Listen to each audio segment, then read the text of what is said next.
Hi guys, Mami ng Kusina. Magluluto na naman tayo ngayon ng togi. Lagyan natin siya ng tofu.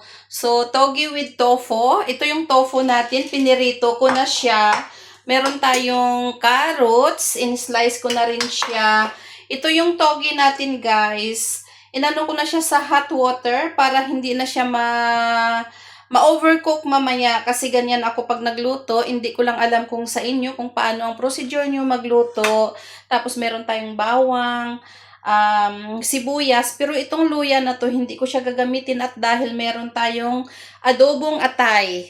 So, dalawang putahe ngayon ang aming ulam. Ito siya ay lizard at saka ito siya ay liver.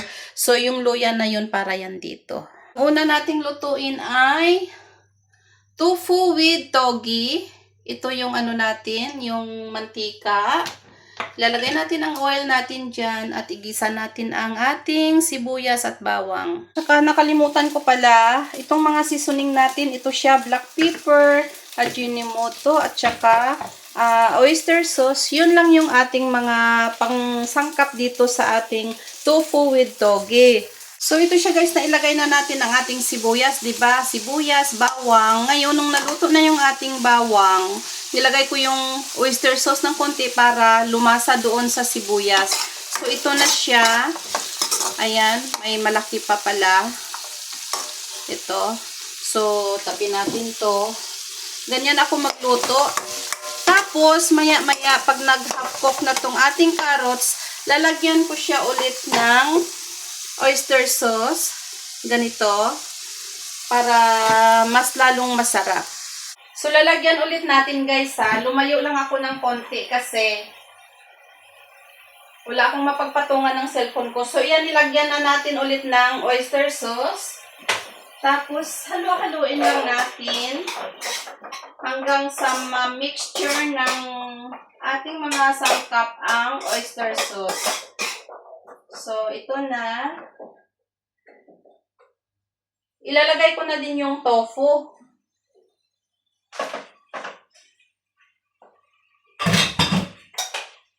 Pakita ko sa inyo. Ayan na yung ating tofu.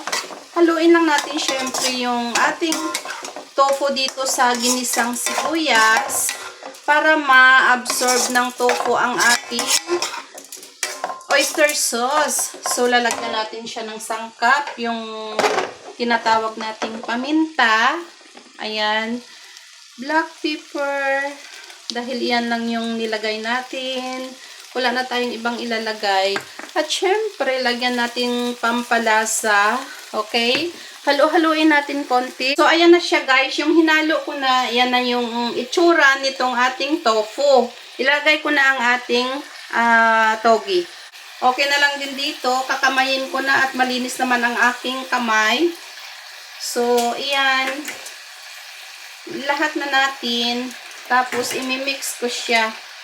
Okay, wait lang. Luto ng ating ano guys, yung tofu with togi. Ilagyan ko na siya ng syempre yung dressing natin na sibuyas. Ayan. So, ayan na siya. Luto na. Ganyan lang kadali. Ayan. Tikman natin.